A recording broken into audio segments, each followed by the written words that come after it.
Hello everyone, and thank you for tuning in. I'm Krissy Bucchi. Today on The Professors, we have Professor David Cundy with us, a professor here at Iona College that teaches digital literacy. Thank you so much for coming and talking with me today, Professor. So just to get some background information on you, where was your first job and what brought you to Iona? Well, I got involved in media through type in New York back in 1974. I ended up at Iona because one of our graduate professors, Dr. Egensberger, asked me about teaching graphic design and web design at Iona. And so I'm here. Awesome. And so what is it that you kind of, pinpoint in the classroom? What is it that you teach and what do you kind of stress to your students? Well, with digital literacy, we talk about two different things. One is actual skills that will help students in the job world, and the other is becoming consumers of media in a critical and understanding way, so they understand the implications of the digital tools that they're using. So, social media, it's a big topic. Everyone uses it, especially in this century. What are your thoughts about the social media devices that people use today, such as Facebook and Twitter, and why is it that you think MySpace went extinct?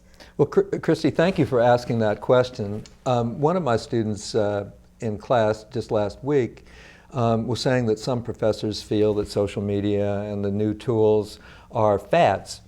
And my view is somewhat different.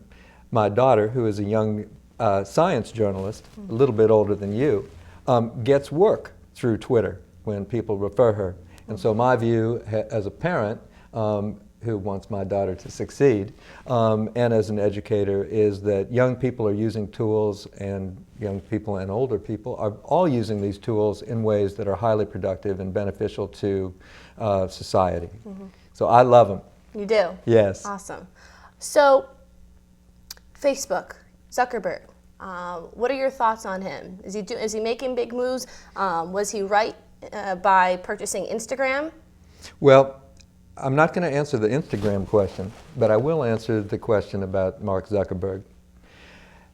It is unfortunate that people like Zuckerberg have not had more imagination in their implementation of these incredible social tools. And unfortunately, what Zuckerberg's business model is to sell your personal data. My students just downloaded their Facebook data in class last week, and they were surprised at what they were like when they were 15 years old in 2007. I hope that as social media evolve and mature, they are used for more productive and beneficial reasons other than to get young people to buy more things. Now, online courses. What do you think about hybrid courses that we offer here at Iona College? Another great question, thank you. I compare online learning with fast food. Now, I don't know if you're a cook, but I do. but you know what the pleasure of home cooking. And everyone knows the benefits of going out to dinner and eating at a restaurant with an excellent chef. Eating at a restaurant with an excellent chef is what being at Iona College is like.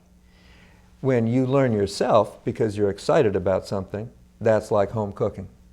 Online learning is drive-by fast food, not so good.